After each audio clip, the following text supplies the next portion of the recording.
ତରଫରୁ ତା ଗିଫ୍ଟ ଗୋଟେ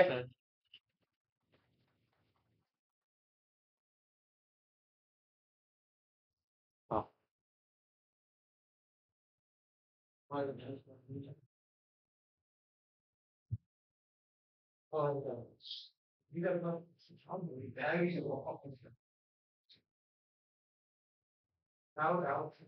ଆଉ ଗୋଟେ ମୋ ନା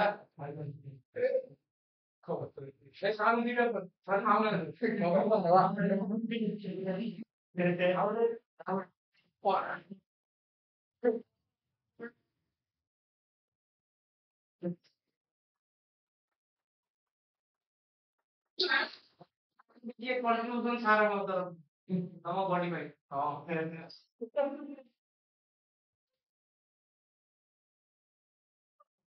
ତ ନେଇ ନା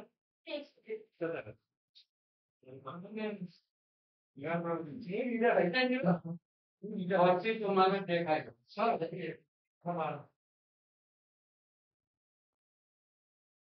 ଆଉ ଅନୁଷ୍ଠାନ କଣ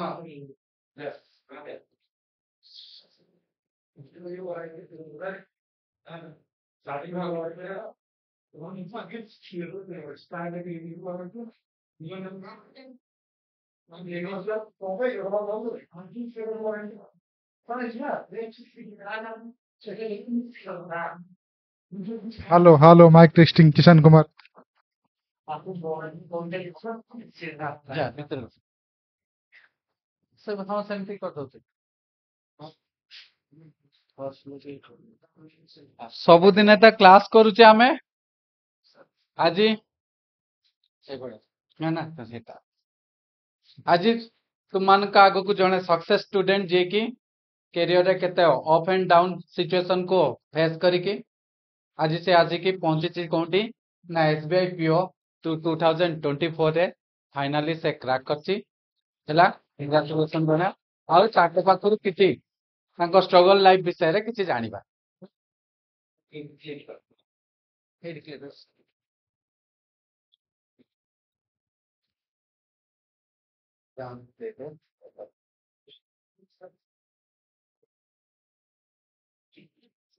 ଭାଇ ହାତ ବଢେଇଲେ ତମ ହାତ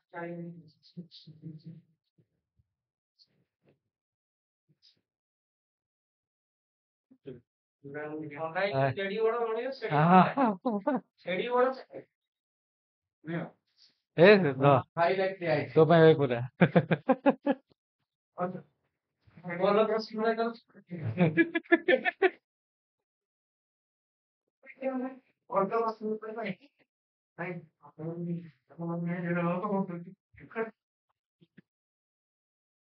ଜାଣିଲୁ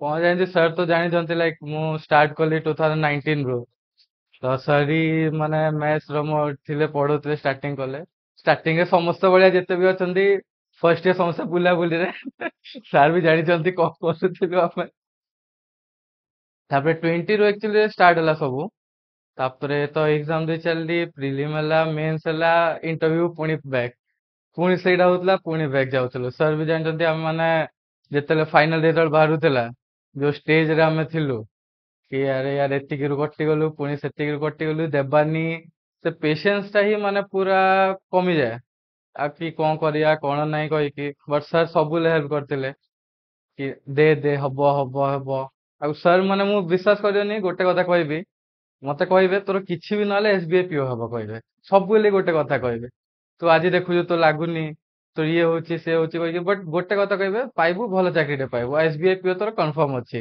ଆଜି ମୁଁ ଅଛି ସାର୍ଙ୍କ ସାମ୍ନାରେ ତ ସେଇଟା ଗୋଟେ କଥା କହିବି ପେସେନ୍ସ ଟା ସାର୍ ବି ମାନେ କହନ୍ତି ପେସେନ୍ସ ଟା ସବୁବେଳେ ରଖିବ ୱିଥାଉଟ୍ ପେସେନ୍ସ କିଛି ଲାଭ ନାହିଁ ତ ସେଇଟା ଗୋଟେ ମୋଷ୍ଟ ଇମ୍ପୋର୍ଟାଣ୍ଟ ଜିନିଷଟେ ବାକି ତ ପ୍ରାକ୍ଟିସ ସମସ୍ତେ ହିଁ କରିବେ ସେଇଟା ନୋ ଡାଉଟ୍ ପଢିବାଟା ସମସ୍ତେ ପଢିବେ ବଟ୍ ପେସେନ୍ସ ଆଉ ନିଜ ଉପରେ ବିଲିଭ୍ ରଖିବାଟା ସେଇଟା ବଡ କଥା ତ ନିଜ ଉପରେ ବିଲିଭ୍ ନ ରଖିବା ଆମେ କିଛି କରିପାରିବାନି ଆଜି ଅଛୁ ଏ ହବନି ଛାଡିଦବା ଇଏ କରିବା ସେଇଥିରେ ଆମର 2-3 ମାସ ପଳେଇବ ପୁଣି ଏକ୍ସାମ ଖରାପ ହେବା ଷ୍ଟାର୍ଟ ହେଇଯିବ ଏମିତି ଦେଖ ଏବେ ଗ୍ୟାପ୍ ଅଛି ତ ସମସ୍ତଙ୍କର ମନରେ କହିବ କି ଆଉ ଟାଇମ ଅଛି ପଢିବା ଇଏ କରିବା ସେ କରିବା କହିକି ତ ଏଇ ଗ୍ୟାପ୍ ଟାକୁ ମୁଁ କହିବି ସବୁଥିରୁ ଭଲ ଯେତେ ୟୁଜ କରିପାରିବ ସେତେ ବେଟର ଇଫ୍ ବ୍ୟାଙ୍କିଙ୍ଗ ଯିଏ ଅଛନ୍ତି। ତ ଅଗଷ୍ଟରେ ତ ଷ୍ଟାର୍ଟ ହେଇଯିବ ତାପରେ ଜମାରୁ ଟାଇମ ବି ମିଳିବନି। ସବୁ ୱିକ୍ ରେ ଏକ୍ଜାମ ହବ, ପ୍ରିଲିମ୍ସ ସରିଲେ ମେନ୍ସ ହବ, ମେନ୍ସ ସରିଲେ ଆଇବିପିଏସ୍ ଷ୍ଟାର୍ଟ ହେଇଯିବ, ଆରଆରବି ସରିଲେ ଆଇବିପିଏସ୍, ଆଇବିପିଏସ୍ ପରେ ଏସବିଆଇ, ତାପରେ ସେବି ଏବି ସବୁ ଆସିଯିବ ସେଇଟା। ଯେତେ ୟୁଟିଲାଇଜ କରିପାରିବ ଏଇ ଗ୍ୟାପ୍ ଟା ସେଇଟା ବେଟର। ଆଉ ଯଦି ନ ହଉଛି ଇଭେନ୍ ଇଣ୍ଟରଭ୍ୟୁ ପରେ ବି କଟୁଛନ୍ତି, ହୋପ୍ ଛାଡିବନି, ଗୋଟେ ନା ଗୋଟେ ଦିନ ବାଜିବ ସେଇଟା। ତ ସେ ପେସେନ୍ସ ଟା ରଖିବା ଜରୁରୀ। ଲାଇଫ ରେ ଇଏ ପାଖାପାଖି ମୋ ଜାଣିବା ଭିତରେ 7 ରୁ 8 କି 10 ପାଖାପାଖି ମେନ୍ ଇଣ୍ଟରଭ୍ୟୁରୁ କଟିଛି। ମୁଁ ପ୍ରାୟତଃ କ୍ଲାସରେ ଗୋଟେ ପଏଣ୍ଟ କୁହେ 0.002% ମାର୍କରେ 2022 ପ୍ରାୟ ହଁ 20 ହଁ 22 2022 ଜାନୁଆରୀ ମାସ 1 ତାରିଖ ଦିନ ରେଜଲ୍ଟ ଆସିଥିଲା ଆରଆରବି ପିଓ। ସେଇଥିରେ 0.002 ମାର୍କରେ ମୁଁ ଯୋଉ ପ୍ରତ୍ୟେକ ଦିନ କ୍ଲାସରେ ଏକ୍ସାମ୍ପଲ ଦିଏ ଏଇ ହେଲା ସେ ପିଲାଟି କଟିଥିଲା। ଆଉ ସେଥିପାଇଁ ତୁମମାନଙ୍କୁ ବହୁତ ଥର ଟାଇଟଲ ଲେଖିକି ଦିଆଯାଏ। ଟାଇଟଲ ହେଲା ପଣ୍ଡା, ଏଇଥିପାଇଁ ଲେଖେ ଜେନେରାଲ କ୍ୟାଟେଗୋରୀ। 0.002% ର ମୂଲ୍ୟ କଣ ତୁମମାନଙ୍କୁ ସେତେବେଳେ କୁହେ ଯାଉ ଇଏ ହେଲା ସେଇ ଜଳନ୍ତ ପିଲା, ସେଇ ଆରି ଏକ୍ସାମ୍ପଲ ମୁଁ ସବୁବେଳେ। ଆଉ ଲାଇଫରେ କେତେ ଫେଲିୟର ସେ ଫେସ୍ କରିଛି ଆଉ ପ୍ରତି ଫେଲିୟର ପଛର ତାର ରିଜିନ କେତେ ଗୋଟେ ଜେନେରାଲ କ୍ୟାଟେଗୋରୀ କେତେ କଷ୍ଟ ଫେସ୍ କରନ୍ତି ତାକୁ ପଚାରିକି ବୁଝ ତୁମମାନେ ଜାଣିପାରିବ। ଆଉ କି ପେସେନ୍ସ ଆଚ୍ଛା सब ଧୈର୍ଯ୍ୟ पेशेंस ହରା ହବା ଉଚିତ ନୁହେଁ। ବହୁତ ଥର ଧୈର୍ଯ୍ୟ ହରା ହେଇଛି, ବହୁତ ଥର କହୁଛି ସାର୍ ଛାଡିଦେବି ଏ ଲାଇନ, ଛାଡିଦେବି। ଇଭିନ୍ ଲାଷ୍ଟ ଏବେ ବି ଲାଷ୍ଟରେ ବି ମତେ କହିକି ଯାଇଛି ସାର୍ ମୁଁ ଏ ଲାଇନ ଛାଡୁଛି, ମୁଁ ଯାଉଛି। ମୁଁ କହିଲି ତଥାପି ୱେଟ୍ କରେ, ଏବେ ତ ଏସବିଆଇ କଣ ଅଛି, ପିଓ ବି ଦେଇଛୁ, କ୍ଲର୍କ ବି ଦେଇଛୁ, ଆଇପିଏସ୍ ବି, ଏ ସମସ୍ତେ ରେଜଲ୍ଟ ପେଣ୍ଡିଂ ଅଛି, ହୋପ୍ କର, ହୋପ୍ ରଖ, ହବ। ଯାଉ ଭଗବାନଙ୍କ ଦୟା, ମୋର ବି ଷ୍ଟାର୍ଟିଂରୁ ଯୋଉଟା से ତାକୁ ଆପଣ ମୁଁ କହିଥିଲେ। କହିସାରିଥିଲି ସେଇ ସକ୍ସେସଲି ସେଇ ପଏଣ୍ଟରେ। ଯଦି ତୁମମାନଙ୍କର ତା ଜର୍ଣ୍ଣିଂ ଉପରେ କିଛି କ୍ୱେଶ୍ଚନ ପଚାରିବ ବା ତୁମ ଲାଇଫ ପ୍ରତି କିଛି ଇମ୍ପ୍ଲିମେଣ୍ଟ କରିବାର ଚାହୁଁଛ ତାହେଲେ କିଛି କ୍ୱେଶ୍ଚନ ତାକୁ ପଚାରିବା। କଣ ମାଇଣ୍ଡରେ ରହିଯାଉଛି, ଏ ଲାଇନରେ କେମିତି ପାଦ ଦେଲେ କେତେ କଷ୍ଟ ଅଛି, କେତେ କଣ ଇଜି ଅଛି, କୋଉ ତରିକାରେ ପ୍ରିପେୟାର କଲେ ତୁମମାନଙ୍କୁ ବେନିଫିଟ ଦେଇପାରିବ ତାପରେ ପାଖେ କ୍ୱେଶ୍ଚନ କରିଚାଲ। କଣ ତୁମମାନେ ଫେସ୍ କରୁଛ ରିଏଲ ଲାଇଫରେ, ତୁମମାନଙ୍କର ବର୍ଷେ 2 ବର୍ଷ 3 ବର୍ଷ ଯୋଉମାନଙ୍କର ହେଲାଣି ବି ତୁମମାନେ କଣ ପ୍ରୋବ୍ଲେମ ଫେସ୍ କରୁଛ ଭାଇ ସହିତ ସେୟାର କରିପାରେ ତୁମମାନେ। ତା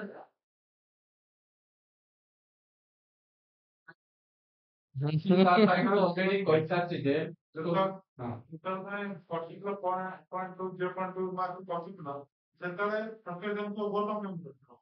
ଓଭରକମ କରିବା ଗୋଟେ ହଉଛି ତମେ ଯେତେ ମିଶି ପାରିବ ଅନ୍ୟ ସହିତ। ଏକା ଯଦି ରହିବ ଜମାରୁ କିଛି ହେଇପାରିବ, ସେଇ ଥଟ୍ ଟା ଖାଲି ସବୁବେଳେ ଆସୁଥିବ କି ମୁଁ କଟିଲି, ତାପରେ ଦେବିନି, ତାପରେ ସେ କାନ୍ଦ ଟା ବାହାରୁଥିବ ଖାଲି। ମାନେ ଏତିକି ମାନେ ଫ୍ରଷ୍ଟ୍ରେଟେଡ ହେଇଯିବ ମାନେ କିଛି ବୁଝେ। ବଟ୍ ଯଦି ମିଶିବ ପିଲାମାନଙ୍କ ସହିତ ତାହେଲେ ସେଇଟା ସବୁଠୁ ବେଟର। କାହିଁକି ତମେ ଯଦି ସେୟାର କରୁଛ କାହାକୁ ସବୁବେଳେ ଥିବ, କାହାକୁ ସେୟାର କଲେ ନିଜକୁ ଭଲ ଲାଗେ। ତ ସେଇଟା ଯଦି ତମେ ମିଶୁଛ କିଛି ଦିନ ପାଇଁ ଅନ୍ୟ କାହା ସହିତ, ବେଷ୍ଟ ଓଭରକମ୍ ସେଇଟା। ଆଉ ଯଦି ନିଜକୁ ମୋଟିଭେଟ କରିପାରୁଛ କି ମୁଁ ପଢିବି, ଗୋଟେ ଟାର୍ଗେଟ ଫିକ୍ସ କରିଦେଲି କି ନା ମତେ ଏଇ ଏକ୍ସାମ କୁ ମତେ କ୍ଲିୟର କରିବାର ଅଛି, ସେ ଟାର୍ଗେଟ ଫିକ୍ସ ଯଦି କରିପାରୁଛ, ନିଜକୁ ମୋଟିଭେଟ କରିପାରୁଛ, ଦେନ୍ ତ ସେଇଟା ଆହୁରି ବେଟର। କାହିଁକି କାହାକୁ ଆମେ ସେୟାର କରିବା, ସେ ଯଦି ଆମ କଥା ନ ନଉଛି, ସେଇଟା ଆଉ ଗୋଟେ ପଏଣ୍ଟ ଆସିଯାଏ। ତ ତମକୁ ଯୋଉଟା ଭଲ ଲାଗିବ ସେଇଟା କର। ମାନେ ମୁଁ କହିଦେଲି ମୋର ପଏଣ୍ଟ ଅଫ ଭ୍ୟୁରେ ମତେ ମିଶିବାକୁ ଭଲ ଲାଗେ, କି ଇଣ୍ଟ୍ରୋଭର୍ଟ ଥିବ ତାକୁ ମିଶିବାକୁ ଭଲ ଲାଗିବନି, ତ ସେ ନିଜ ୱେ ନିଜେ ବାହାର କଲେ ତା ଆହୁରି ବେଟର। ଆଜିକା ଡେଟର ପିଲାମାନେ କଣ ହଉଛି ଇଣ୍ଟରଭର୍ଟ ହବା ପାଇଁ ବହୁତ ପସନ୍ଦ କର, କାହିଁକିନା ସେମାନେ ଚାହାନ୍ତି କଣ ମୋ ବ୍ୟାକ୍ ସାଇଡ କେହି ନ ଦେଖନ୍ତୁ, ମୁଁ କାହିଁ କହିବି ମୁଁ ଆଜି ଫେଲିୟର ହେଲି ବୋଲି କି। ଏଇ ଜିନିଷ ପାଇଁ ସେମାନେ ଅଧିକ ମେଣ୍ଟାଲି ଡିପ୍ରେସନ ଭିତରକୁ ପଶିଯାଏ।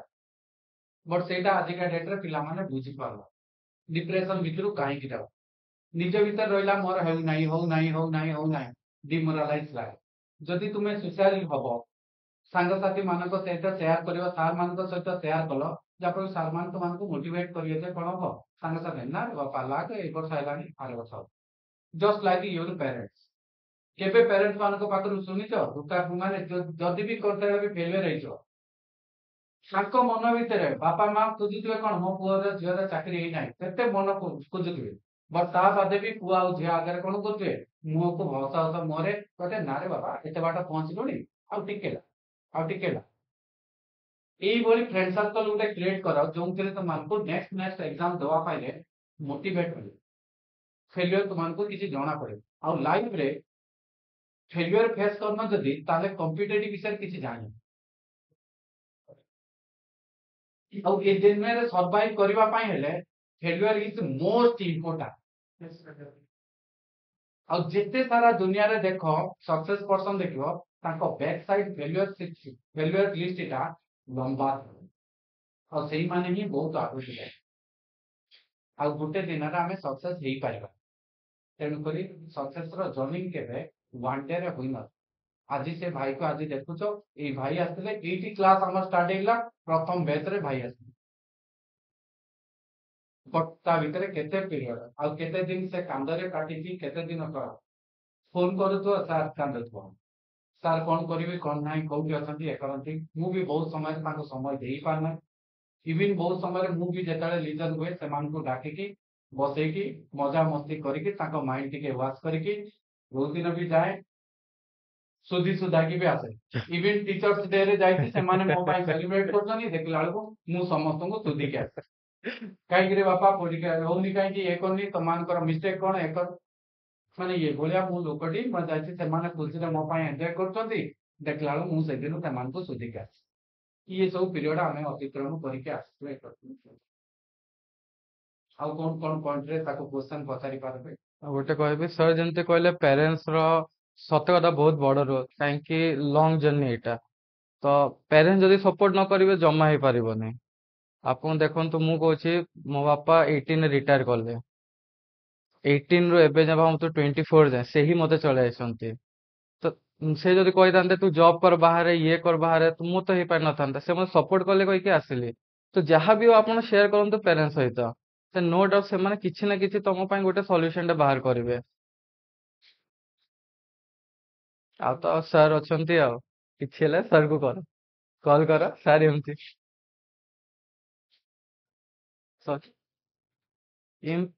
ଇମ୍ପ୍ରୁଭମେଣ୍ଟ ତ ଆପଣ ମକ୍ ଦେଇ ସାରିଲା ପରେ ମକ୍ ଦେଇ ଚାଲନ୍ତୁ ଯେତେ ଦେଇପାରିବେ ଏବେ ତ ସେକ୍ସନାଲ ବି ଆସିଗଲାଣି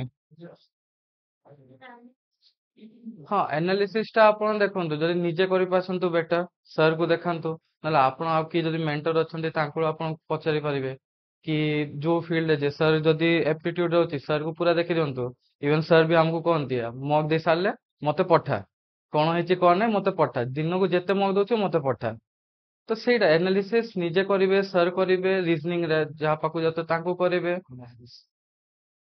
ଇଂଲିଶ ଟା ଦେଖନ୍ତୁ ମୁଁ ନିମିଷା ମ୍ୟାମରୁ ପଢୁଥିଲି ଯୋଉ 120 ରୁଲ୍ସ ଥିଲା ତାଙ୍କ ସେଇଟା ମୁଁ ଫଲୋ କରିଛି ଆଣ୍ଡ ଇଂଲିଶ ମୁଁ କହିବି ପ୍ରାକ୍ଟିସ ଟା ଜରୁରୀ ରହୁଛି ରୁଲ୍ସ ତ ଆମ 5ଟା ନା 6ଟା ଏରର ଆସିବ ତାପରେ ବାକି ସବୁ ନିଜ ଉପରେ ରହିଲା ଏଣ୍ଡ ଯଦି ଆପଣ ଦେଖିବେ ପାରାଗ୍ରାଫ ରେ ହିଁ ଯୋଉ ଆସୁଛି 8 ରୁ 10 ମାର୍କ୍ସ ଆସୁଛି ପାରାଗ୍ରାଫ ରେ ହିଁ ଆନ୍ସର ଦେଇଥାଏ ମୋଷ୍ଟଲି ଯୋଉ ଏନୋନିମ୍ ସିନୋନିମ୍ ଯୋଉ ଆସୁଛି ତ ସେଇଟା ନିଜ ଉପରେ ଡିପେଣ୍ଡ ରହିଲା କି ଏଲିମିନେସନ ମେଥଡ ଗୋଟେ କରିପାରିବେ କି ଧରନ୍ତୁ 5ଟା ଅପସନ ଦଉଛି ଗୋଟେ ନନ୍ ଅଫ୍ ଦିସ୍ ଯଦି ଆସିଲା ତ ଠିକ ନହେଲେ 5ଟା ଆସିବ ତା ଭିତରୁ 3ଟା ନା 4ଟା ଅପସନ ସେମ୍ ଥିବ ଗୋଟେ ଅପସନ ଯୋଉଟା କି ଅଲଗା ଥିବ ଇଭେନ ଯୋଉ ୱାର୍ଡ ବି ଯଦି ନ ଆସେ ସେ ଅପସନ ଦେଖିକି ଆମେ ଜାଣିପାରିବା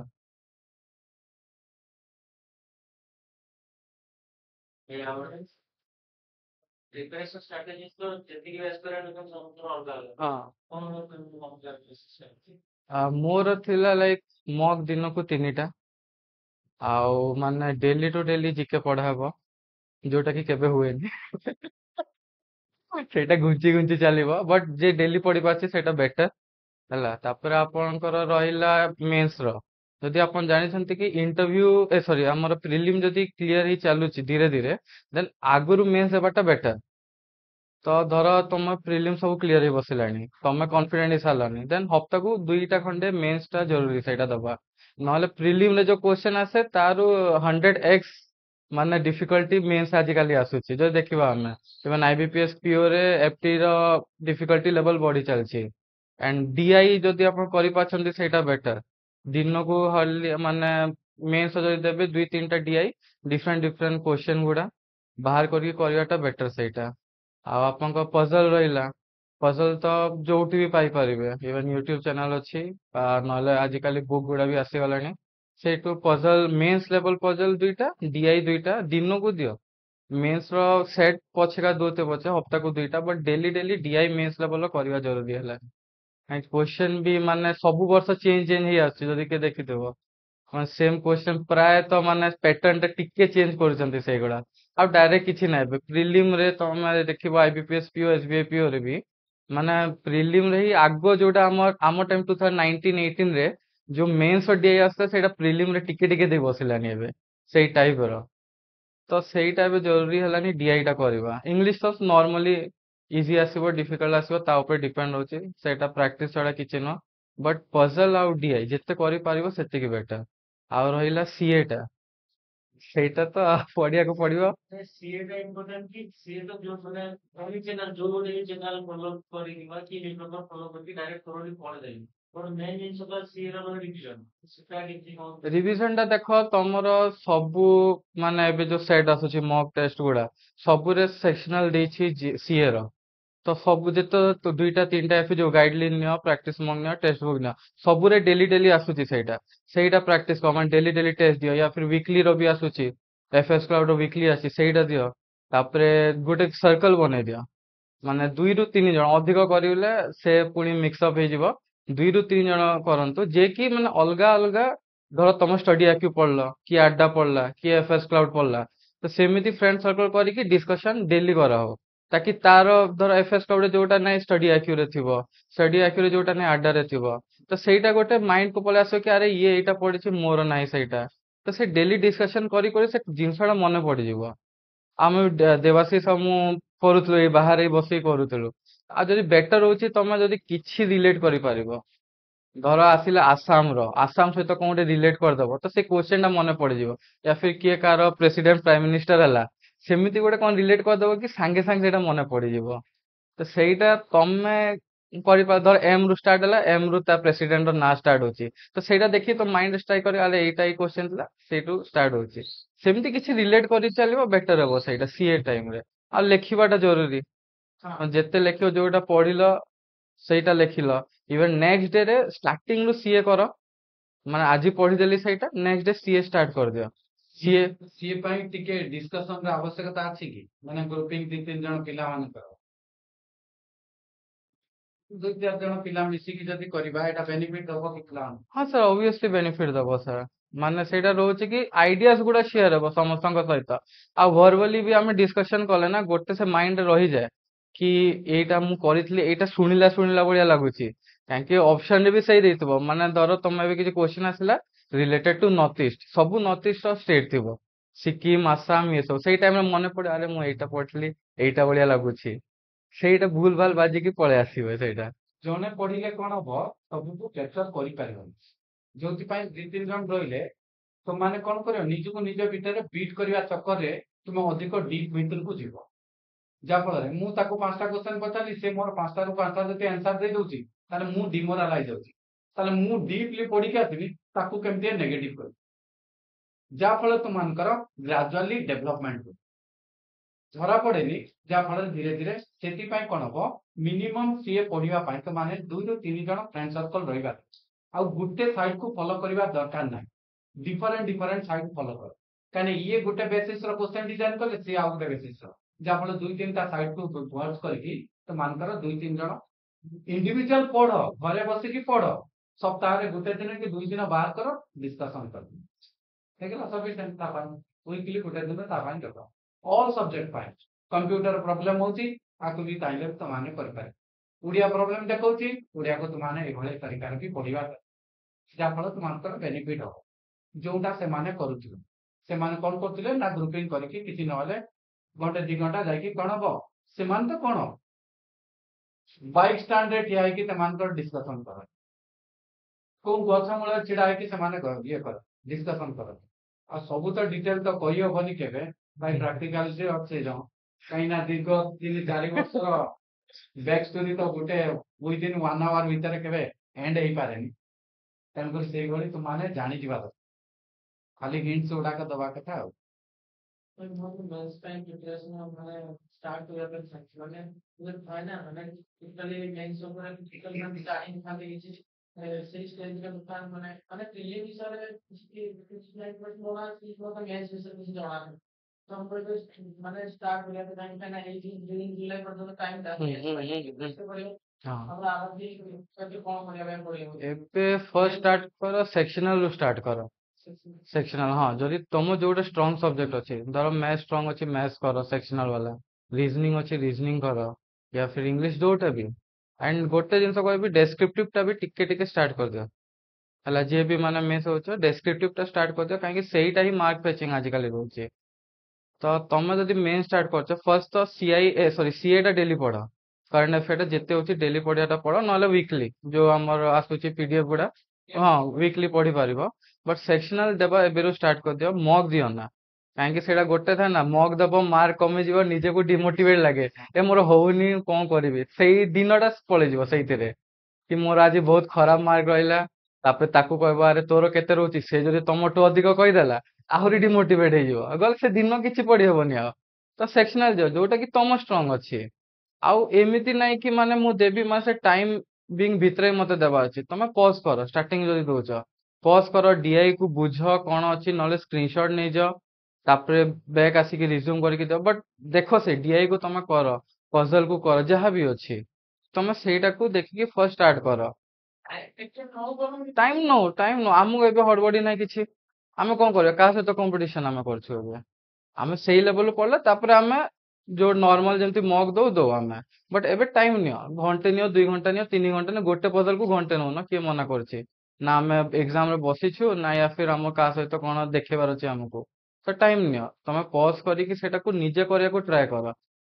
ଆଉ କାହିଁକି ଯଦି ୱାନ୍ସ ମକ୍ ଯଦି ଦଉଥିବ ସରିଯିବ ମାର୍କସ ତ ପଳେଇ ଆସିବ ତାପରେ ଆନାଲିସିସ୍ କରିବ ତାପରେ କଣ ହବ ଲାଗିବ କି ଏଇଟା ମୁଁ କରିପାରିଥାନ୍ତି ମୋ ମାର୍କସ ବଢି ପାରିଥାନ୍ତା ଏଇଥିରେ ତ ସେଇଟା ନ ଆସୁ ତମେ ଫର୍ଷ୍ଟ ପଜ କର ଦିଅ ଆରାମସେ ଦିଅ ଏବେ ଆମକୁ ମେନ୍ସ ଆଜିକାଲି ଆଉ ଟାଇମ ସହିତ ସେଇଟା ଆଗରୁ ଗୋଟେ ଥିଲା କି କେତେ ସ୍ପିଡ କରିପାରୁଛ ଏବେ ଆସିଲାନି କେତେ ଏକ୍ୟୁରେଟ କରିପାରୁଛ ତମେ ସେଇ ଲେଭେଲ ଆସିଗଲାନି ଆଉ ଏଇଥିରେ ଯୋଉ ରହିବ ନା କି ମୁଁ କରିପାରିଲିନି ମୋ ମୁଣ୍ଡ ସେଇଥିରେ ସେଇ ଟାଇମରେ କଣ ହବ ମେନ୍ସ ଯେତେବେଳେ ତମେ ବସିବ ସେଇ ଟାଇମ ଯେତେବେଳେ କ୍ୱେଶ୍ଚନ ଦେଖିବ ସେଇ ଟାଇମ ତମ ଏଇ ସବୁ ମନେ ପଡିବ କି ଆରେ ଏମିତି ଥିଲା ମୁଁ କରିପାରୁନଥିଲି ସେଇଟା ଭାବିକି ତମ ଏଇଠି ଟାଇମ ପଳେଇବ ତ ବେଟର ତମେ ପଜ ନେଇକି କରିଚାଲ ଫର୍ଷ୍ଟ ପୁରା ଚେଷ୍ଟା କରିକି ମୁଁ ସବୁ କରିବି କହିକି ଯୋଉଟା ନ ଆସିଛି ଛାଡ ସେଇଟା ସାର୍ କୁ ପଚାରିବି ଆଉ ମାନେ ରିଜନିଂ ହଉ କି ଯାହା ପାଖରେ ତମେ ପଢୁଛ ତ ସେଇଟାକୁ ଫର୍ଷ୍ଟ କର ପଜ କର ଗୋଟେ ତାପରେ ଧୀରେ ଧୀରେ ବଢ ଏକା ତ କାଲି ନା ପରଦିନ ସାର୍ ଗୋଟେ ଦେଖୁଥିଲି କି ଷ୍ଟେପ ପିଲା ଆଜିକାଲି 8 ପକଉଛନ୍ତି ତାପରେ ନେକ୍ସଟ ପକଉଛନ୍ତି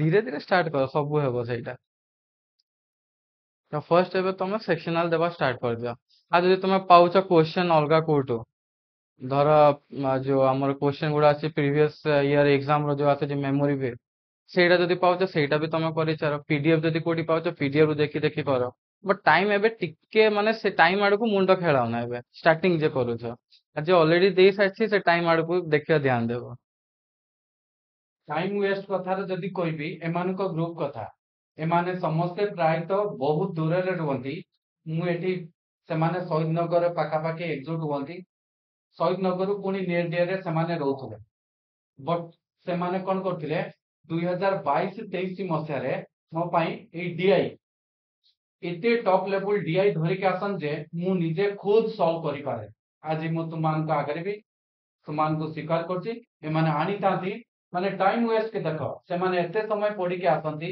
एटी 2 घंटा खरा रे ए खरा समय रे आसी के बसी के से माने कोन मते समय होएनी तथापि से मान को पाई मु 11:30 ପରେ समय बाहर करके दे से डीआई 2 घंटा के 2.5 घंटा हमर चली जाए सेतरे कोन गुटे भी डीआई सॉल्व करि पारना एमिति भी समय आछे हमर को दिन भी 2टा 3टा सॉल्व करछो को दिन भी सॉल्व कर पा बट एटी मोटिव कोन रहला ना पाठ आगे सीखो जेते लाइफ स्टार्ट करो ना पाठ शिखिबा पई सफिशिएंट समय दे वंस से समय नहीं जीवो तापर आ समय नबो आ सेटु गुटे तुमार कोन हबो एनर्जी मिलिबो माने केमती पेशेंस सहकार बसा जाए केमिति डिफिकल्ट टाइप रो क्वेश्चन को हैंडल करिया पई पेशेंस धरा जाए से सब बिल्ड हबो धीरे धीरे बट तुमे हठात आ आज का डेट रे प्रीलिम एग्जाम को देखि तो माने खुशी हे जा प्रीलिम एमिति दिन आसीबो देखियो लगातार प्रीलिम बाजी चलिबो ସବୁ ମେନ୍ କରିବେ ସବୁ ମେନ୍ କରିବେ କାହିଁକି ନା କ୍ୱେଶ୍ଚନ ଲେବଲ ପ୍ରିଲିମ୍ ଆଉ ମେନ୍ ଭିତରେ ଆକାଶ ପାତାଳ ଫରକ ସେ ଅଲରେଡି କହିସାରିଲାଣି 100 କଣ ହଉଛି 100x ଟାଇମ୍ସ ମୋର ଦେନ୍ କଣ ହେଲା ପ୍ରିଲିମ୍ ତୁମ ମେନ୍ ଏକ୍ସାମ ର କ୍ୱେଶ୍ଚନ ଇଏ ସବୁ ପିରିୟଡ ସେମାନେ ଅତିକ୍ରମ କରିକି ଯାଇଥାଏ ଗୋଟେ ଗୋଟେ ଦିନ 2.5 ଘଣ୍ଟା 3 ଘଣ୍ଟା ଖଣ୍ଡେ ବସିଥିବା ଗୋଟେ DIB ସେ ବି ବେଳେ ବେଳେ ହୁଏ ନାହିଁ ପୁଣି ଆମେ କଣ କରୁ ସେମାନଙ୍କୁ ଆମର କଣ ସେମାନଙ୍କ ବ୍ରେନ୍ ୟୁଜ କରେ ମୋ ବ୍ରେନ୍ ୟୁଜ କରେ ସମସ୍ତଙ୍କ ମିନିମମ୍ 10-12ଟା ବ୍ରେନ୍ ୟୁଜ କରିକି ବି ଆମେ ଫେଲିୟର ହେଇଥାଉ ଇଏ ସବୁ ଷ୍ଟେଜ ଯାଇଛି କର୍ତ୍ତୃକ୍ରମ କରିକି ଯାଇଛି ଆଉ ତୁମେ ଆଜିକା ଡେଟ୍ ରେ କଣ କହୁଛ ନା ଆଜି ଆସିଲ କମ୍ପିଟେଟିଭ ଲାଇନ କୁ କାଲି କହିବ କଣ ନା ଆମକୁ ଗୋଟେ ଜବ୍ ଦରକାର ଇଏ ସମ୍ଭବପର ନୁହେଁ ବାଇ ପ୍ରାକ୍ଟିକାଲ ତୁମେ ଧୀରେ ଧୀରେ ଧୀରେ ଧୀରେ ପ୍ରୋଗ୍ରେସ କରିବା ଷ୍ଟାର୍ଟ କର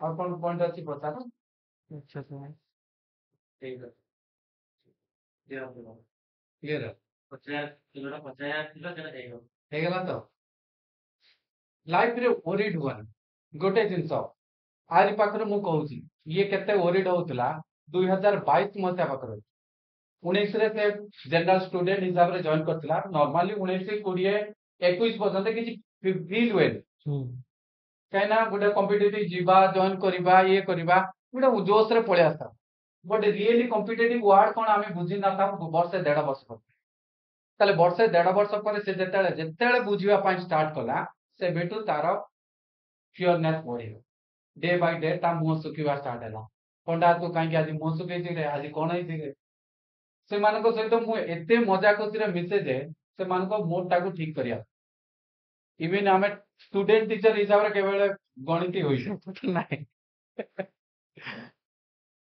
ଆଜ ମୁଁ ତାକୁ ଗୋଟେ ସାନ ଭାଇ ହିସାବରେ ଦେଖେ ସାନ ଭଉଣୀ ହିସାବରେ ସେମାନଙ୍କୁ ଦେଖିକି ମୁଁ ତାକୁ ଜଜମେଣ୍ଟ କରିକି ସେମାନଙ୍କ ପାଖରେ ବିନ୍ଦାସରେ ମଜା ଖୁସି କରେ କାହିଁକି ନା ମାଇଣ୍ଡ ରିଲାକ୍ସ ହବା ଦରକାର କାହିଁକି ନା ପୁଣି ଗଲେ ସେମାନେ କଣ କରିବେ ପୁଣି ପଢାପଢି କରିବେ ଫ୍ରଷ୍ଟ୍ରେସନ ବି ଆସିବ ଏ ଫ୍ରଷ୍ଟ୍ରେସନ ଷ୍ଟେଜ ଟାକୁ ଅତିକ୍ରମ କରିବା ଏତେ ସହଜ ଜିନିଷ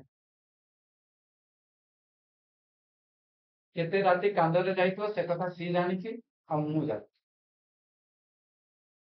ବହୁତ ସମୟରେ ବି ସେମାନେ ମତେ ସମୟ ମାଗନ୍ତି ମୁଁ ତାଙ୍କୁ ସମୟ ଦେଇପାରେ ମୋ ବିଜି ସେଡ୍ୟୁଲ ଅନୁସାରେ ମୁଁ ତାକୁ ସମୟ ଦେଇପାରେ ଇଭିନ୍ ବହୁତ ସମୟ ଏତିକି ସେମାନଙ୍କୁ କଣ ହେଲା ଯେତେବେଳେ ବି ଫୋନ କରିଦେଲେ ଆରେ ଆଶାରେ ଆଜି ସନ୍ଧ୍ୟାବେଳେ ଟିକେ ଖଟି କରି ଯାଉ ସମସ୍ତେ ଏକଜୁଟ ହେଇଯାଉ ଖଟି କରୁ ରାତି 9ଟା ହଉ 10ଟା ହଉ ଯାହାକୁ ଯେତିକି ପର୍ଯ୍ୟନ୍ତ ଖଟି କଲୁ ପଳେଇ ଆସିବୁ ଇଏ ହେଲା ଆମ ବିନ୍ଦାସ ଲାଇଫ ଥିଲା ଏଇ ଲାଇଫ ଭିତରେ ଆମମାନଙ୍କର ପ୍ରିପାରେସନ ଜର୍ଣ୍ଣି ଚାଲିଛି ସବୁ ତେଣୁକରି ନିଜକୁ କେବେ ଡିମୋରାଲାଇଜ କରନି ସମୟ ଲାଗୁଛି ଲାଗୁ ବଟ ସମୟ ଯଦି ମାଗୁଛି ନା ସେ ଡେଫିନାଇଟଲି ତୁମମାନେ କୌଣସି ଏକ୍ସାମ ରୁ କଟୁଛ ମାନେ ଫ୍ୟୁଚରରେ ତୁମ ପାଇଁ କୌଣସି ଗୋଟେ ଭଲ ଥାଏ ଯୋଉଟା ଆଜି ପଣ୍ଡା ତାର ଏକ୍ସାମ୍ପଲ ହିସାବ ପ୍ରତି ଏକ୍ସାମ ରେ ଗୋଟେ କ୍ଲର୍କ ହେଇନଥିବ ସାର୍ କ୍ଲର୍କ ଗୋଟେ ପଣ୍ଡା ତୋର ଜବ କ୍ଲର୍କ ତୁ କ୍ଲର୍କ ଆସ୍ପିରେଣ୍ଟ ନୁହେଁ ତୁ ଗୋଟେ ପିଓର ଜବ ଡିଜର୍ଭ କରୁଛୁ ଇଏ କଥା ମୁଁ ତାକୁ କୁହେ ଆଉ ମନ ଦୁଃଖ କରନାହିଁ ତଥାପି କଣ ହବ ଯେତେବେଳେ କିଛି ନ ମିଳୁଥିଲା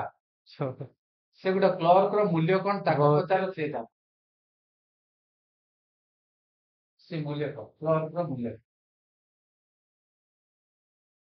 ଓକେ ଆଉ କଣ ପଏଣ୍ଟ ଅଛି କେତେ ଟାର୍ଗେଟ ରଖିବାକୁ ଟାର୍ଗେଟ ତମେ କିଛି ରଖନା ଭେରି କରିବ ଧର ତମେ ଟେକ୍ସଟ ବୁକ୍ ରୁ ଦଉଛ ଗାଇଡଲି ରୁ ଦଉଛ ତମେ ଯଦି ଟାର୍ଗେଟ ରଖିବ ମୋର 120 ଟେକ୍ସଟ ବୁକ୍ ରେ ଇଜି ଆସିବ କ୍ଲିୟର କରିଦବ ବସ୍ ଗାଇଡଲି ପ୍ରାକ୍ଟିସ ମଗରେ ସେଇଟା ପୁରା କମିଯିବ ଟାର୍ଗେଟ କିଛି ରଖନା ତମ କ୍ୱେଶ୍ଚନ ଲେବଲ ରୁ ସେଇଠି ତ ଆସିଯିବ ତମ ର୍ୟାଙ୍କିଙ୍ଗ କେତେ ଅଛି କଟଅଫ କେତେ ଅଛି ସେଇଟାକୁ ଧରିକି ଚାଲ ପରସେଣ୍ଟାଇଲ ରେ ଦେଖ ତମ ଆକ୍ୟୁରେସି ରେ 90 ଏବଭ ରଖିଲେ ବେଟର ସବୁରୁ ବେଟର ସେଇଟା ଆକ୍ୟୁରେସି ରେ କାହିଁକି ତମେ ମେନ୍ସ ବି ମୁଁ କହୁଛି SBI PO ରେ 4ଟା ନା 5ଟା କରିଥିଲି ମ୍ୟାଥ୍ ସାର୍ କୁ ଆସି କହିଥିଲି ସାର୍ ଭଲ ହେଇନି 4ଟାରୁ 5ଟା କହିଛି ସାର୍ କଣ ହେବ ମୁଁ ଜାଣିନି ସେଇଟା ଜିନିଷ ରହୁଛି ମାନେ ତମେ ଡିଫିକଲ୍ଟି ଲେଭେଲ ଦେଖିକି କ୍ୱେଶ୍ଚନ ଟା ସଲ୍ଭ କର ଫର୍ଷ୍ଟ ପରସେଣ୍ଟାଇଲ ଆକ୍ୟୁରେସି 90 ଏବଭ ରଖ ସେଇଟା ଇମ୍ପୋର୍ଟାଣ୍ଟ କଥା ଆଉ ଟାଇମ କନଜ୍ୟୁମିଂ ଦେଖ ତମେ କୋଉ କ୍ୱେଶ୍ଚନ ରେ ଅଧିକ ନଉଛ କେମିତି ଟାଇପ ର କ୍ୱେଶ୍ଚନ ରେ ଧର ତମ ଆସୁଛି ପ୍ରଫିଟ ଲସ୍ ଗୋଟେ ଆସିଲା ସେଇଠି ତମେ ଅଧିକ ଟାଇମ କନଜ୍ୟୁମିଂ ନେଲ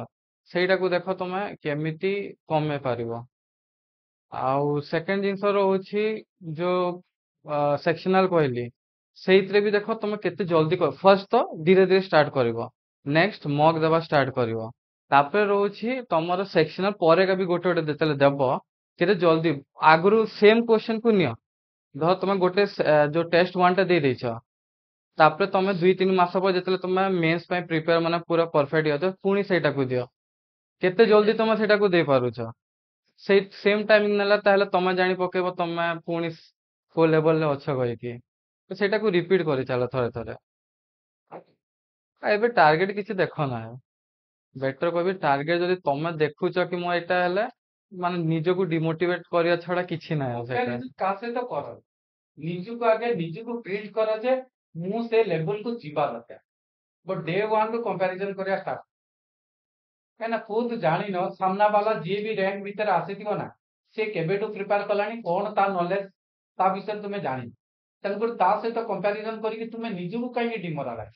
ତମେ ଯାଇଥିଲ ତ ପିଓ ମେନ୍ ପରୀକ୍ଷା ଦେବାକୁ IPS ପିଓ, ଆମେ ଯୋଉ 10ଟା 11ଟା 12ଟା ଖଣ୍ଡେ ମ୍ୟାଥ କରିକି ଆଇଛୁ, ବାହାରକି ଆଇଲା ବେଳକୁ ଭାଇ ଗୋଟେ ତାଙ୍କ ପୁରୁଣା ସାଙ୍ଗ ଗୋଟେ ଦେଖା ହେଇଗଲେ, କେତେଟା କରୁଛ ନା 25ଟା। ସେଇ ତାପରେ ନିଜକୁ ଖରାପ ଲାଗିବ, ସେ ଷ୍ଟାର୍ଟ ହେଇଯିବ ମୁଁ କରିନି ମୋର ହବନି, ସେଇଟା ଗୋଟେ ଷ୍ଟାର୍ଟ ହେଇଯିବ। ତାପରେ ସାୟଦ ମୋର ଆଜି ମନେ ପଡୁଛି ଏକ୍ସାକ୍ଟ, ଇଏ ପିଓ ପୂର୍ବରୁ ତା ସବୁ ଏକ୍ସାମ ପୂର୍ବରୁ ତ ପଣ୍ଡା ତାର ଯିବ ସେଣ୍ଟରକୁ ଯିବ, ସାର୍ ମୁଁ ବାହାରିଲି, ସାର୍ ଯାଉଛି, କଲ୍ ଗୋଟେ କରିକି ଯିବ। ମୁଁ କହିଲି ହଉ ଯା। ଗୋଟେ ଜିନିଷ ତାଙ୍କୁ ପିଓ ଏକ୍ସାମ ଦେବା ପାଇଁ ଗଲେ, ମେନ୍ ଏକ୍ସାମ ଦେବା ପାଇଁ ଗଲେ ମୁଁ ତାଙ୍କୁ ଗୋଟେ କୁହେ, ବାପା କ୍ୱେଶ୍ଚନ ଟଫ୍ ଆସିବ, ବ୍ୟସ୍ତ ବିବ୍ରତ ହବନି, 2ଟା 3ଟା ଆସିଲେ ବି ପେସେନ୍ସ ଦରକାର। ଇଏ ଜିନିଷ କହିକି ମୁଁ ଛାଡେ, ବ୍ୟସ୍ତ ହବନି, ଖରାପ ହେଇଗଲା ଗୋଟେ ପେପର ଖରାପ ହେଇଗଲା ମନ ଦୁଃଖ କର, କାହିଁକିନା ମେ ବି ଟପ୍ ରହିଥିବ, 2-3 ରଖ ତ କଟ ଅଫ୍ କ୍ଲିୟର ହେବ। ଇଏ କଥା ବି ମୁଁ ସେମାନଙ୍କୁ କୁହେ, ବ୍ୟସ୍ତ ହବନି, ଆଜି ସମୟ ଦବ, ଓରିଡ ହବନି, 1-2ଟା କ୍ୱେଶ୍ଚନ ବି କରିକି ଆସ, ଦେଖିବ ଜବ। ଇଏ ଜିନିଷ ବି ମୁଁ ସେମାନଙ୍କୁ କହିକି ଛାଡେ। କାହିଁକିନା ତମାନେ ପ୍ରିଲିମ ଦେଖିଛ, ମେନ୍ ଦେଖିନି। ମେନ୍ ସବୁଠୁ ମେନ୍ ରେ କହି ପୁରା ପରୀକ୍ଷା ହେଲେ ବସିଯିବ, କ୍ୱେଶ୍ଚନ ଦେଖାଯିବନି, ଅନ୍ଧାର ଅନ୍ଧାର। ସେଥିପାଇଁ ତୁମାନେ ପେସେନ୍ସ ବିଲ୍ଡ କରିବା ଶିଖ। ପ୍ରିଲିମରେ କିଛି ଫରକ ପଡିବନି। ପ୍ରିଲିମରେ 1 ଘଣ୍ଟାର ପରୀକ୍ଷା ତୁମମାନଙ୍କୁ ଜଣା ପଡିବନି। ଦିନ ଆସିବ, ହ୍ୟାଣ୍ଡ ସ୍ପିଡ ହେଇଯିବ, ଦେଖିବ ତୁମମାନଙ୍କର ସମୟ ପଡିବ। ପ୍ରଧାନ ସେମାନଙ୍କର ରିଜନିଂ କରିକି ସେମାନେ ବସନ୍ତି। 35ରୁ 35 ବାଡେଇ ସାରିଲା ପରେ ତାଙ୍କୁ ଗୋଟେ କ୍ୱେଶ୍ଚନ କହେ, 35ରୁ 35 ବାଡେଇବନି, ଗୋଟେ କ୍ୱେଶ୍ଚନ ଛାଡିବ। ଗୋଟେ କ୍ୱେଶ୍ଚନ ଛାଡିବ ବୋଲି ତାଙ୍କୁ କୁହାଇଥାଏ। ଗୋଟେ ଦିଟା ପଚାର ରହିଯାଇଛି। ସେଇଟା ତମେ ଯେତେ ପ୍ରାକ୍ଟିସ କରୁଛ ନା, ଧୀରେ ଧୀରେ ସେଇଟା ତମେ ନିଜେ ଭାବିବ କି ଆଜି ମୁଁ ଏଇ ଷ୍ଟେଜରେ ଅଛି। ଦିଟା ପଚାର ରହିଯାଇଛି। ସେଇଟା ତମେ ଯେତେବେଳେ ଦେଇ ଚାଲିବ ନା ଏକ୍ସାମ ଗୁଡା, ତାପରେ ତମକୁ ଏମିତି ଲାଗିବ, ମୁଁ କହୁଛି ବା ମାନେ ମୁଁ ଷ୍ଟାର୍ଟିଂ ରେ 20ଟା 15ଟା କରୁଛି ଯେତେବେଳେ ମୁଁ ନୂଆ ନୂଆ ଷ୍ଟାର୍ଟ କରିଥିଲି। ଇଭେନ ମୋର ଯେତେବେଳେ ମୋ କହୁନି ମାନେ ଅରିଜିନାଲ ଏକ୍ସାମ କହୁଛି, ମାର୍କ ଆସୁଥିଲା 25-30 ଏମିତି ହିଁ ମାର୍କ ଆସୁଥିଲା, ଅଧିକ ଆସେନି। ତ ଯେତେବେଳେ ତମେ ୱାନ୍ସ ତମ ହାତ ସ୍ପିଡ ହବା ଷ୍ଟାର୍ଟ ହେଇଗଲା, ପ୍ରାକ୍ଟିସ ହେଇଗଲା, ଗୋଟେ ପଜଲ ଦେଖିଲେ ତମକୁ ଲାଗିବ କି ହଁ ମୁଁ ସଲ୍ଭ କରିପାରିବି କରିପାରିବିନି। ସେଇଟା ମେନ୍ ହଉଛି। ତ ତାପରେ ତମେ ୱାନ୍ସ ସେଇ ଲାଇନ କୁ ଆସିଗଲ ପୁରା, ମାନେ ତମ ଧାଡି ଧାଡିକି ମାନେ ଗୋଟେ ପରେ ଗୋଟେ ତମ ସାଙ୍ଗେ ସାଙ୍ଗେ ବସିବ ନା, କହୁଛି 2-3 ମିନିଟ୍ ବସିବ, ତମେ ରିଚେକ୍ କରିପାରିବ। କ୍ଲର କଥା କହୁଛି, ପିଓର ତ ବଞ୍ଚିବ ହିଁ ବଞ୍ଚିବ, ମାନେ ତମ 5 ମାର୍କ ୟା ଫିର 10 ମାର୍କ କମ ହିଁ କରିକି ଆସିବ। କାହିଁକି ସେ ପଜଲ ଗୁଡା ସେମିତି ଥାଏ, ତମକୁ ଫସେଇଦବ ସେ ଭିତରେ। ଆଉ ଯଦି 35ଟା କରିପାରୁଛ ତ SBI ପିଓ IBPS ପିଓ ରେ ତ ଭଲ କଥା। ବଟ୍ ସେତିକି ମାନେ ଯଦି 30ଟା ବି କରୁଛ, ମନ ଦୁଃଖ କରିବା ନାହିଁ, କାହିଁକି ସେ ଲେବଲ ସେମିତି। ବଟ୍ କ୍ଲର୍କରେ ତମ ପୁରା ଡାଇରେକ୍ଟ କ୍ୱେଶ୍ଚନ ଆସିବ, ଇଜି ଆସିଯିବ। ହଁ ବଟ୍ ଗୋଟେ କଥା କହିବି, ପଜଲରେ ଫସିବା ଚାନ୍ସେସ୍ ଅଧିକ ଥାଏ। ଫାର୍ଷ୍ଟ ତମେ ପଢିଦିଅ, ମାନେ ଟିକେ ନଜରଟା ପକେଇଦିଅ। ପିଓ ଟାଇମ କହୁଛି, କ୍ଲର୍କରେ ତ 1 ୟା ଫିର 2 ଚାନ୍ସେସ୍ ସେଇଟା ସଲ୍ଭ ହେଇଯାଏ। ଯଦି ପିଓ ଦଉଛ, ତମେ ଫାର୍ଷ୍ଟ ପଜଲଟାକୁ ଦେଖିଦିଅ। ଧର ମୋର ଯେମିତି ଅନସର୍ଟନ ନମ୍ବରଟା, ସେଥିରେ ମୋର ବହୁତ ମାନେ ଫସିଯାଏ ପ୍ରାୟ ନମ୍ବର ଟାଇମ, ସେଇଟାକୁ ପୁରା ଲାଷ୍ଟ ପାଇଁ ରଖିଦିଅ। ସେଇଟା ଆଗ ଧରିଦବ, ତମ ଏଇଠୁ 5-6 ମିନିଟ୍ ପଳେଇଲା, କିଛି ହେଇପାରିବନି। ତାପରେ ସେ ମାଇଣ୍ଡକୁ ନେକ୍ସଟ କ୍ୱେଶ୍ଚନରେ ଆଣିବା ପାଇଁ ତମ 2 ମିନିଟ୍ ପଳେଇବ। ସେମିତି 7 ମିନିଟ୍ ପଳେଇଲା, 13 ମିନିଟ୍ କଣଟା କରିପାରିବ, ପୁଣି ଆଉ ଗୋଟେ ପଛରେ ଆସିଗଲା, ସେଟା ଫସିଯିବ। ତ ଯୋଉଟା ତମ ଟିକେ ୱିକନେସ୍ ଅଛି, ତମେ ଜାଣୁଛ କି ଏଟାକୁ ମତେ ଟାଇମ ଲାଗୁଛି, ୟା ଫିର ତମେ କ୍ୱେଶ୍ଚନଟା ଟିକେ ନର୍ମାଲି ପଢିଦେଲ କି ଏଥିରେ ନା 4ଟା 5ଟା ଚାନ୍ସେସ୍ ହେଲା ପରେ ଯାଇକି ମୁଁ ସଲ୍ଭ କରିପାରିବି, ସ୍କିପ୍ ମାର ସେଇଟା। ସବୁ କରିବା ଜରୁରୀ ନୁହଁ। ମାନେ ତମେ ଭାବୁଛ, ଦେଖ ଏବେ IBPS ପିଓରେ 50-60 ଭିତରେ ଗଲାନି କଟଅଫ ଗୁଡା। ଇଭେନ SBI ପିଓରେ ବି ଏଥର 60 ପାଖାପାଖି ରହିଛି। ତ କ୍ୱେଶ୍ଚନ ଲେଭେଲ ଭାବିଦିଅ, ତ ତମେ ସେଇ ହିସାବରେ ମତେ ନା କି ଫୁଲ କରିବାର ଅଛି ମତେ। କ୍ଲର୍କରେ ତମେ ଯେତେ କରିପାରୁଛ ବହୁତ ବେଟର। ଆଉ ମୁଁ କହିବି ଓଡିଶାରୁ ବାହାରେ ଯେ ପକେଇବ ତାଠୁ ଆହୁରି ବେଟର। ତ ବାହାରେ ଯାଅ, ସେଇଟା ବେଟର। ଯଦି ଏତେ କନଫିଡେନ୍ସ ଅଛି କି ନା ମୁଁ କ୍ଲିୟର କରିଦେବି ଓଡ଼ିଶା କଟକ, ତ ମକ୍ ରେ ସେମିତି 100 ରୁ ତମ 95 90 ଆସୁଛି, ୱିଥ୍ ଆକ୍ୟୁରେସି ତମ 95% ରୁ ଅଧିକ ଅଛି, ଦେନ୍ ତମ ଓଡ଼ିଶାରେ ପକାଅ। ବଟ୍ ଯେ ଟିକେ ମାନେ କନଫିଡେନ୍ସ ଯାର ଲୋ ଅଛି ନା, ମୁଁ କହିବି ବାହାରେ ପକେଇବା ଟିକେ ବେଟର। କାହିଁକିନା 2-4 ମାର୍କ 5-6 ମାର୍କ ହଁ ଲେଖା କମ୍ ଆସୁଛି ତ ସେପଟେ ଅଦର ଷ୍ଟେଟ୍ ଆମ ଓଡ଼ିଶା ଗଭର୍ଣ୍ଣମେଣ୍ଟରେ ସବୁବେଳେ କଟକ ଟପ୍ ଦେଉଛି ହେଲା। ତେଣୁକରି ତମାନେ ସେଥିପାଇଁ ଯଦି ବି କନଫିଡେନ୍ସ ଲୋ ହଉଛି ତାହେଲେ ତମାନେ ଅଦର ଷ୍ଟେଟ୍ ଆପ୍ଲାଏ କରିପାର। ବଟ୍ ଆମେ କାହିଁକି ପ୍ରଥମ ପଢେଇଲା ଆମେ କାହିଁକି କରିବା ଆଉ ନିଜକୁ ଡେ 1 ରୁ କାହିଁକି ଡିମୋରାଲାଇଜ କରିବା? ଆଗେ ଯାଅ ସେ ଷ୍ଟେଜ ପର୍ଯ୍ୟନ୍ତ ଯାଅ, ଥରେ ଦିଥର ବିଟ୍ ହୁଅ, ତାପରେ ତାପରେ ଯାଇକି ଅଟୋମେଟିକ ବାଟ ତ ତୁମେ ନିଜେ ଖୋଜିବ ତାର ସମାଧାନର ବାଟ ବାହାର କରୁଛି। ପ୍ରିପାରେସନ ଟା କଣ ବ୍ୟାଙ୍କିଂ ହେଇଛି? ହଁ ମୁଁ ପିଓରଲି ବ୍ୟାଙ୍କିଂ ଷ୍ଟାର୍ଟିଂ କରିଥିଲି। ତାର ଷ୍ଟାର୍ଟିଂ ରୁ ବ୍ୟାଙ୍କିଂ ଏସଏସସି କୁ ସେ ଜମ୍ପ କରିନା। କାହିଁକି ଆମର ସେଇ ଟାଇମ୍ ଦେଖ, ଯୋଉ ମୁଁ ଟାଇମରେ ଆଡମିସନ ନେଲି, ଏସଏସସି ର ଇଏ ଥିଲା କି ମାନେ ହଁ ମାନେ ଭେକେନ୍ସି ସେତିକି ନଥିଲା। ଆଜି ଏକ୍ସାମ ହେଲେ ନେକ୍ସଟ ଇୟର କୁ ତା ରେଜଲ୍ଟ ବାହାରିବ, ମାନେ 2016-17 ର ରେଜଲ୍ଟ ବାହାରି ନଥିଲା। ସେଇ ଟାଇମ୍ ଷ୍ଟ୍ରାଇକ୍ କରିଥିଲେ ଏସଏସସି ଷ୍ଟୁଡେଣ୍ଟ ଗୁଡା। ତ ସେଇ ଟାଇମ୍ ଆମେ ଆଉ କହିଲୁ କାହିଁ ଏଥିରେ ପଶିବା, ବ୍ୟାଙ୍କିଂ ରେ ପଶିବା, ତ ସେଇଥିପାଇଁ ବ୍ୟାଙ୍କିଂ ରେ ଚାଲି ଯାଇଥିଲା ଆଉ। ତା ଭିତରେ ତା ଲାଇଫ ରେ ବହୁତ ହଁ ଅପ୍ ଆଣ୍ଡ ଡାଉନ୍ ସିଚୁଏସନ ଆସିଛି, ଯୋଉଥିପାଇଁ ସେ ବହୁତ ଭାଙ୍ଗି ବି ପଡିଛି। ଆଉ ସେ ଷ୍ଟେଜ ଗୁଡାକ ତ ଡିସ୍କସନ କେବେ କରିହବନି, ତେଣୁକରି ତାକୁ କ୍ୱେଶ୍ଚନ କରନ୍ତି ଯେ ସେ କାହିଁକି। ସେଥିପାଇଁ 2021-22 ସେ କଣ ହେଲା ଆକ୍ଟିଭ ହେଲା। 19 ରୁ ଷ୍ଟାର୍ଟ କରିଥିଲି। 19 ଫଣ୍ଡାମେଣ୍ଟାଲ ଷ୍ଟୁଡେଣ୍ଟ ହିସାବରେ ଜଏନ କରିଥିଲା, 19 ଲାଷ୍ଟ ଆଡକୁ ବଦମାସି କରୁଥିଲୁ। ମୁଁ ବି ସେମାନଙ୍କ ସହିତ ବି ବଦମାସି କରେ, କ୍ଲାସ ସରିଲା ପରେ ବଦମାସି କରେ। ଆଜି ବି ସେମ୍ କଥା ସିଚୁଏସନ। ମ୍ୟାଥ ପାଇଁ ନା କଣ ବୁଝିଗଲିନି। ମ୍ୟାଥ ପାଇଁ ସେଇଟା ତମେ ଆମ ତ ବାନିକର ବହି ଆସିଥିଲା ଆମେ ଯୋଉ କରୁଥିଲୁ। ତାପରେ ହେଲା କି ସାର୍ ଆମକୁ ସବୁବେଳେ କହିବେ ଯୋଉ ଚାପ୍ଟର ମୁଁ ପଢଉଛି ତ ତାର କ୍ୱେଶ୍ଚନ ତମେ ନେଟରେ ସର୍ଚ୍ଚ କର। କି ଆଜି ମୁଁ ଧର ଟାଇମ ଆସିଷ୍ଟାଣ୍ଟ ପଢେଇଲି, ଟାଇମ ଆସିଷ୍ଟାଣ୍ଟ ର ବେସିକ କ୍ୱେଶ୍ଚନ କର, ବେସିକ କ୍ୱେଶ୍ଚନ ରୁ ତାପରେ ଡିଫିକଲ୍ଟି ଲେଭେଲ ବଢାଅ। ତ ସେଇ ଆମେ ସର୍ଚ୍ଚ କରିବୁ, ତାପରେ କରିବୁ, ସାର୍ କହିବେ କି ବାହାରୁ ସର୍ଚ୍ଚ କର, ଡାଉଟ ଆଣ, ମତେ ପଚାର। ନେକ୍ସଟ କ୍ଲାସ ଆମେ ସେଇଟା ଡାଉଟ ରେ ପଚାରୁଥିଲୁ। ତ ଯୋଉ ଦିନ ଯୋଉଟା ପଢା ଅଛି ତା କ୍ୱେଶ୍ଚନ ଟିକେ ତମେ ଯେତେ ଜାଗାରୁ ପାଇପାରିବ ସେତିକି ବେଟର। ତ ମଗ ହେଲା ତମେ 3ଟା ମଗ ଦେଇଦେଲ, 3ଟା ଜାଗାରୁ 3ଟା କ୍ୱେଶ୍ଚନ ପାଇଲ, ଅଲଗା ଅଲଗା ଭେରାଇଟି କ୍ୱେଶ୍ଚନ ଆସିଯିବ। ତ ସେଇଟା ତମେ ଯେତେ ସର୍ଚ୍ଚ କରିପାରିବ କ୍ୱେଶ୍ଚନ ଆଣିବାକୁ, ସେତିକି ତମକୁ ଭେରାଇଟି କ୍ୱେଶ୍ଚନ ମିଳିବ। ଏକ୍ସାମ ରେ ସେଇଟା ହିଁ ରିପିଟ ହଉଛି, ମାନେ ନମ୍ବର୍ସ ଗୁଡା ଅଲଗା ଥିବ ବଟ୍ ଟାଇପ ସେଇ ଥିବ। ଆଉ ଗୋଟେ କହିବି କି ଧର ତମେ ନର୍ମାଲ ପ୍ରିଲିମ ଦଉଛ, ଗୋଟେ ସଲ୍ଭ କଲ, 1 ମିନିଟ ନେଇଗଲା ଗୋଟେ କ୍ୱେଶ୍ଚନ, ତ ସେଇଟାକୁ ତମେ ସ୍କ୍ରିନଶଟ ନେଇକି या फिर ପରେ ଯେତେବେଳେ ଆନାଲିସିସ୍ କର, ତାର 2 ୱେସ୍ କରିବା ପାଇଁ ଟ୍ରାଏ କର। ଗୋଟେ ଏକ୍ସ ମେଥଡ, ଗୋଟେ ସର୍ଟକଟ ମେଥଡ, या फिर ଆଉ ତମେ କୋଉ ୱେ ସେ କରିପାରୁଛ ଯଦି ବାହାର କରିପାରିଲ ସେଇଟା ବେଟର। ତ ସେଇଟା ଟିକେ ଆନାଲିସିସ୍ କଲେ ନା ନିଜ ଗୋଟେ ଲାଗିବ କି ନା ଏଇଟା ଏଇ ୱେରେ ହେଇପାରିବ। ସେମ୍ ୱେଟା ତମେ ଆଉ ଗୋଟେ କ୍ୱେଶ୍ଚନ ଉପରେ ସେଟା ଆପ୍ଲାଏ କରିବା ଷ୍ଟାର୍ଟ ହେଇଯିବ। ସେଇଟା ବି ଯଦି ସଲ୍ଭ ହେଲା ତାପରେ ଆହୁରି ମାନେ ଡିଫରେଣ୍ଟ। ହଁ ସେଇ କଥା। ପ୍ରିଲିମ ଯୋଉ ଆମର ରହୁଛି କ୍ଲର୍କ ରେ, ଯେତେ କମ ଟାଇମ ନେଇପାରିବ ଆମ ସେତିକି ବେଟର ଲାଗିବ। ତ ସେଇ ନିଜ ଉପରେ ଗୋଟେ ୱେ ବାହାର କରିବା ଷ୍ଟାର୍ଟ କରିଦିଅ। ଏଠି ଗୋଟେ କଥା ସେ କହିଗଲା, ବଟ୍ ତୁମାନେ କେହି ମାର୍କ କରିପାରିଲ। ଗୋଟେ କଥା କଣ ହେଲା ନା ଗୋଟେ ସୋର୍ସ ରୁ ରହିଯା ହେଲା ନା, ଗୋଟିଏ ବହି ଉପରେ ଡିପେଣ୍ଡ କରନି। ସେ କଣ କହିଲା, ଗୁଗଲ ସର୍ଚ୍ଚ କର, ବିଭିନ୍ନ ଆଡୁ କ୍ୱେଶ୍ଚନ କଲେକ୍ସନ କର, ଡାଉଟ। କାହିଁକି ନା ବିଭିନ୍ନ ଆଡୁ ଆଣିଲେ କଣ ଆଇଡିଆ ଗୁଡାକ କ୍ରିଏଟ ହବ ମାଇଣ୍ଡରେ। ଗୋଟେ ସୋର୍ସ କଲେ ସେଇ ପର୍ଟିକୁଲାର ସେମ୍ ତରିକା। ମୁଁ ଏଇ ପ୍ରଦୀପ ସାରଙ୍କୁ ଫଲୋ କରିବି, ଯଦି ପ୍ରଦୀପ ସାରଙ୍କ ଯୋଉ ଟେକ୍ନିକ ସେଇ ଟେକ୍ନିକ ସହିତ ମୁଁ ରହିବି। ବଟ୍ ମୁଁ ତୁମମାନଙ୍କୁ ଚାନ୍ସ କଣ ଦଉଛି, ଫଣ୍ଡାମେଣ୍ଟାଲ କ୍ଲିୟର କଲି, ଦେନ୍ ମାର୍କେଟର କ୍ୱେଶ୍ଚନ ଆଣି ମାର୍କେଟର ଯୋଉ ପ୍ଲେସରେ ପଡୁଛି ପଡୁ, ସେ ମେନ୍ ଲେବୁଲ ପଢାଉ, ହାଇ ଲେବୁଲ ପଢୁ, ଲୋ ଲେବୁଲ ପଢୁ, ମିଡିୟମରେ ପଢୁ, ଯାହା ଅଛି ଏବେ କ୍ୱେଶ୍ଚନ ଆଣ, ତାକୁ ଡିସ୍କସନ କର। ସେଠୁ ଦେଖ ଆମ ଆଇକ୍ୟୁ ବଢିବା ଷ୍ଟାର୍ଟ ହୁଏ, ଯାହା ଫଳରେ କନଫିଡେନ୍ସ ବିଲ୍ଡ ହୁଏ ଯେ ମୁଁ ନେକ୍ସଟ ଲେବୁଲ କ୍ୱେଶ୍ଚନ କୁ କରିପାରିବି। ବଟ୍ ପର୍ଟିକୁଲାର ଗୋଟେ ବହିକୁ ଧରିକି ବସିଥାଏ, ଯୋଉଟା ତୁମମାନଙ୍କର ମେଜର ମିଷ୍ଟେକ୍। ତୁମେ ମାନେ ଭାବି ଦଉଛ କଣ ମୋର ଆର୍ଏସ୍ ଅଗ୍ରୱାଲ ବହି ଅଛି, ଆର୍ଏସ୍ ଅଗ୍ରୱାଲ ବହି ହଜମ କରିଦେଲି ତ ମୋ ପରୀକ୍ଷା ହେଇଯିବ। ଗଲ ସେ ଦୁନିଆ ଆଉ ସେ ଦିଗରେ ନାହିଁ। ଦୁନିଆ ଏବେ 360 ଡିଗ୍ରୀ ଆଙ୍ଗେଲ ପ୍ରିପେୟାର ହେଲା। ଆମ ସମୟରେ 180 ଡିଗ୍ରୀରେ ପ୍ରିପେୟାର ହଉଥିଲା, ବଟ୍ ତମ ସମୟ ଏବେ କହିପାରିବନି। ତେଣୁକରି ତୁମମାନଙ୍କୁ ସେଇଭଳି ପ୍ରିପେୟାର ହେବା ପାଇଁ ପଡିବ। କାହିଁକିନା ଆମ ସମୟରେ ମେନ୍ ର cut off minimum cut off 24 mark ଥିଲା ମିନିମମ୍ କଟ ଅଫ୍।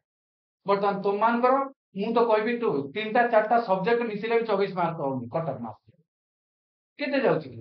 ମ୍ୟାଥ ର କଟ ଅଫ୍ 2 3 କି 4 5 ଯାଉଛି। ଇଂଲିଶ କଟ ଅଫ୍ ସେଇ 3 4 ଯାଉଛି। ରିଜନିଂ 7 8 ଆଉ ନାଇଁ ତ ଟାଣି ଘୁସାରିକି 12 ତିନି ଜଣକୁ ମିଶାଇ ଦିଅ କଟ ଅଫ୍ ମାର୍କ ଗୋଟେ କଟ ଅଫ୍ କ୍ଲିୟର ହଉଛି। ତାହେଲେ ଇଟ ମିନ୍ସ ବୁଝିବାର ପଏଣ୍ଟ ହେଲା ଆମ ସମୟରେ କ୍ୱେଶ୍ଚନ ଲେବୁଲ ଇଜି ଥିଲା। ସେଥିପାଇଁ ମୁଁ ତାକୁ କହିଲି 180 ଡିଗ୍ରୀ ଏଙ୍ଗେଲର ଆମମାନଙ୍କୁ କ୍ୱେଶ୍ଚନ ଆସି ଯାଉଥିଲା। ଆଉ ଗୋଟେ ସାଇଡ୍ ଆମେ ନ ଦେଖିଲେ ବି ଆମେ ଜବ୍ କ୍ଲିୟର କରିପାରୁ। ବଟ୍ ଏବେକା ଡେଟ୍ରେ କ୍ୱେଶ୍ଚନ ଲେବୁଲ ଏତେ ହାଇ ଆସୁଛି ଯେ ତୁମାନେ ମାତ୍ର 2-3 ମାର୍କ ରଖିବା ସମ୍ଭବପର ହେଇପାରେ। ତେଣୁକରି ତୁମମାନଙ୍କୁ ସେଇଭଳି ପୁରା କ୍ୱେଶ୍ଚନର ପୁଙ୍ଖାନୁପୁଙ୍ଖ ଭାବରେ ବୁଝିବାର। ଆଉ ଗୋଟେ ପଏଣ୍ଟ ସେ କହିଲା ଠିକ ସେ ତୁମମାନଙ୍କୁ ସେ ପ୍ରାୟତଃ କାହିଁକିନା ସେ ପିଲାମାନଙ୍କୁ ବୁଝେଇବାର କାପାସିଟି ସେମିତି ନାହିଁ ନା ସେ ଟୋକାଲି ଫାର୍ଷ୍ଟ ଟାଇମ୍ ଆସୁଥିବ ତାକୁ ନର୍ଭସ୍ ଲାଗୁଛି। क्वेश्चन को निजे क्रिएटिविटी आइडिया क्रिएट करो। सपोज गुटे तरीका सेट दउथवा तमे करि देइछो सेठी समथिंग गुटे मिनिट कि 2 मिनिट कि लागिवला एनालिसिस बेले सेटा को रिसर्च करो जे आकु मु केते आउ कम समय रे हेई पारि थांता प्रोसेस हेई पारिबो जा फल मो समय सेव हो। ये हला होची तुमानकर निजर क्रिएटिविटी आइडिया आ निजर क्रिएटिविटी आइडिया को डेवलप होबो जेतर तुमानकर मिनिमम बेसिक नॉलेज ता क्लियर हैला परे मु आको आउ एपटे तरीका गले होबो कि साफ तो सेदिन ए तरीका करतले देखला ए तरीका फास्ट हैला मु काहे ए तरीका करछि तब तुमे देखो दिने दिने से तरीका को स्किप हो ए जो तरीका रे तुमानकर कोन हो डेवलप हो वेटा को डेवलप हो। देन आउ कोन प्रोजेक्ट बताले मु भी हेल्प करछि ବସିଲେନି ସାର୍ କେତେବେଳୁ। ଆଉ କିଛି ଡାଉଟ୍ ଅଛି କି ତାର एसएससी पिला तुमानकर मैनेजमेंट कोर्स वर्किंग है କୋର୍ସ ମାନେ ଯୋଉ ଅନଲାଇନ ये ऑफिसर वर्कर चलता है ତମ ଉପରେ ଡିପେଣ୍ଡ ରହୁଛି ତମେ କେତେ କ୍ୟାପଚର କରିପାରୁଛ। ତମେ ଯଦି ନର୍ମାଲ ମକ୍ ରୁ ଫିଜିକାଲ କ୍ଲାସ ରୁ ଯଦି କରିପାରୁଛ ତ ତାହେଲେ ଦରକାର ନାହିଁ ସେ ସବୁ ସେଇ କୋଶ୍ଚିନ୍ ତ କହିବେ ସେମ୍ କୋଶ୍ଚିନ୍ ଯଦି ଆଣିପାରୁଛ ନିଜେ ସଲ୍ଭ କରିପାରୁଛ ସଲ୍ଭ କରିଦଉଛନ୍ତି ତ ଆଉ କଣ ଦରକାର ମୁଁ କୋଚ୍ ନେବା ପାଇଁ। ଯଦି ତମକୁ ଦରକାର କି ହଁ ନା ମୋର ଟିକେ କନଫିଡେନ୍ସ ଲୋ ରହୁଛି या फिर ମୁଁ ଆଉ ଟିକେ ବେଟର କରିପାରିବି ତାହେଲେ ନିଅ କିଛି ଅସୁବିଧା ନାହିଁ ସେଇଥିରେ ଯେତେ ସୋର୍ସ ଆମେ ପାଇପାରିବା ସେତିକି ଭଲ। ओके नाउ कार किछि कहयार अछि और बहुत ही पिला ହଁ हां ବହୁତ एसएससी पिला ଏସଏସସି कोन फेस करछ प्रॉब्लम कहू ना ଏସଏସସି ରେ ଆମର ନାହିଁ। मु हेल्प करी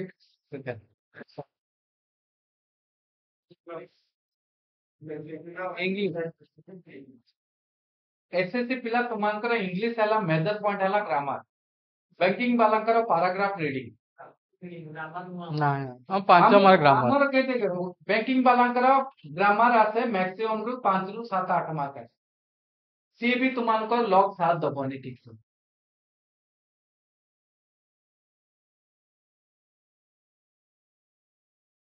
न्यूज पेपर ଯଦି ପଢିବ ତମେ କରେଣ୍ଟ ଆଫେୟାର୍ସ ପାଇଁ ପଢ ନର୍ମାଲ से ଆର୍ଟିକଲ ତ इंग्लिश ऊपर होची ଯୋଉ ପାରାଗ୍ରାଫ ସେ ସବୁ କହୁଛନ୍ତି ତ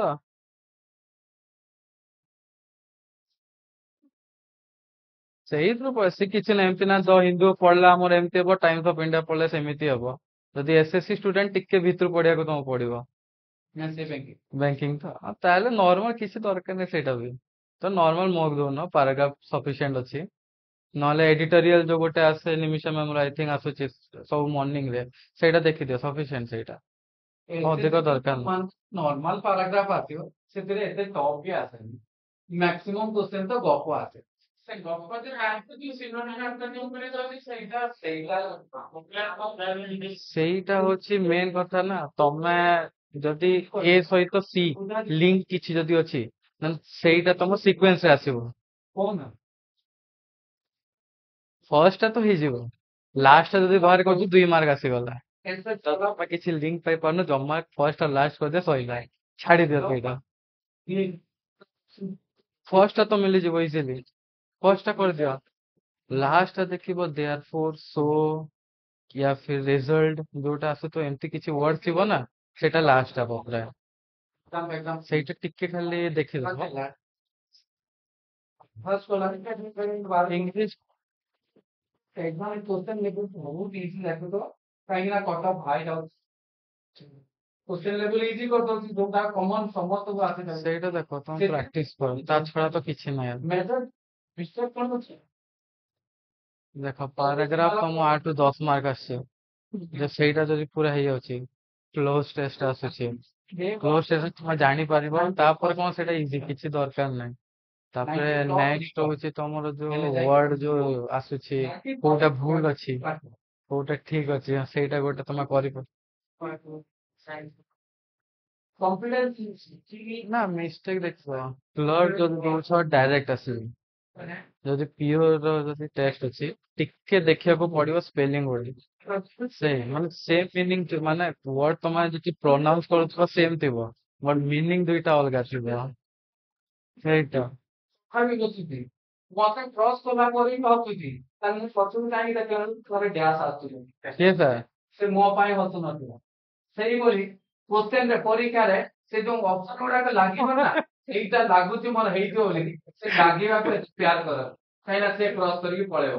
ଏକ୍ସାମ ଦେଇ ସାରିଲା ପରେ ଦେଖିଲା ବେଳକୁ ଲାଷ୍ଟକୁ ଦେଖିବ କଣ ହଉଛି, ତେଣୁକରି ଏତେ ଲାଗୁନି। କନଫିଡେନ୍ସ ହଉ, ଯେତେ ପର୍ଯ୍ୟନ୍ତ ସିଏ ଆସିକି ତୁମକୁ ହକ୍ ନ କରିଛି ସେତେ ପର୍ଯ୍ୟନ୍ତ ତୁମାନେ କନଫିଡେନ୍ସ ଦରକାର କରନି, ଲାଗୁଛି ବୋଲି କୁହନି, ହକ୍ କରିଥାରୁ ତାପରେ ଗାଡି କମ୍ପ୍ୟୁଟର ଟା ତ RRB ରେ ଖାଲି ଦରକାର ନା, ତମର ଅଲିଭ ର ଅଛି କିଛି, ମୁଁ PDF ଦେଇଦେବି ନା, ତାର ଅଲିଭ ର ଭଲ ଆସେ କମ୍ପ୍ୟୁଟର, ପୁରା ଡିଟେଲ୍ସ ପଳେଇବ ୱିଥ୍ ତମକୁ କ୍ୱେଶ୍ଚନ ଆନ୍ସର ଦେଇଥିବ, ସେଇଟା ପଢିଲେ ସଫିସିଏଣ୍ଟ, ଅଧିକ ଦରକାର ନାହିଁ, ସଫିସିଏଣ୍ଟ ସେଇଟା। କ୍ଲର୍କ ହଁ, RRB ର ବୋଥ୍ ରେ ଆସିବ, କ୍ଲର୍କ ଆଉ PO ରେ। IBPS ଆସିବନି, କମ୍ପ୍ୟୁଟର ଆସେନି IBPS ରେ, SBI କ୍ଲର୍କ ବି କମ୍ପ୍ୟୁଟର ଆସେନି, ଖାଲି RRB ରେ ଆସିବ କ୍ଲର୍କ। ହଁ ଯଦି ତମେ ରେଗୁଲେଟରୀ ବୋର୍ଡରେ ଦଉଛ ତାହେଲେ କମ୍ପ୍ୟୁଟର ଦରକାର ପଡିପାରିବ। ଏବେ କୋଉଟା UIICL ଗୋଟେ ଆସିଥିଲା ବୋଧେ ଇନ୍ସୁରାନ୍ସ ର, ସେଇଥିରେ କମ୍ପ୍ୟୁଟର ଥିଲା। ମକ୍ ଟେଷ୍ଟ ମୁଁ ଦଉଥିଲି ଟେକ୍ସଟ ବୁକ୍ ରୁ, ଆଉ ବାଇଜୁସ୍ ରୁ ଗୋଟେ ଦଉଥିଲି। ହଁ ବାଇଜୁସ୍ ରୁ, ଆଉ ପ୍ରାକ୍ଟିସ ମକ୍, ଆଉ ତମର ରହିଲା ସ୍ମାର୍ଟ କିଟ୍। ହଁ 4ଟା। ଟିକେ ଯିଏ ବି ଏବେ ଷ୍ଟାର୍ଟିଂ କରୁଛ ମୁଁ କହିବି ଟିକେ ଯେମିତି କମ ଇଜି ବାଲା ଥିବ, ମାନେ ଇଜି ଯୋଉଟା ନର୍ମାଲି ଆସୁଥିବ ସେଇ ମକ୍ ଦେବା ଷ୍ଟାର୍ଟ କର। ଟେକ୍ସଟ ବୁକ୍ ଟା ଚଳିବ ପଛେ, ସେ ପ୍ରାକ୍ଟିସ ମକ୍ ଯୋଉ ଗାଇଡଲି ଯୋଉ ଦଉଛି ରେଞ୍ଜ କ୍ୱେଶ୍ଚନ, ଏବେ ତାହେଲେ ପର୍ସନାଲ କଥା ହଁ ପର୍ସନାଲ ହଁ ସାର୍।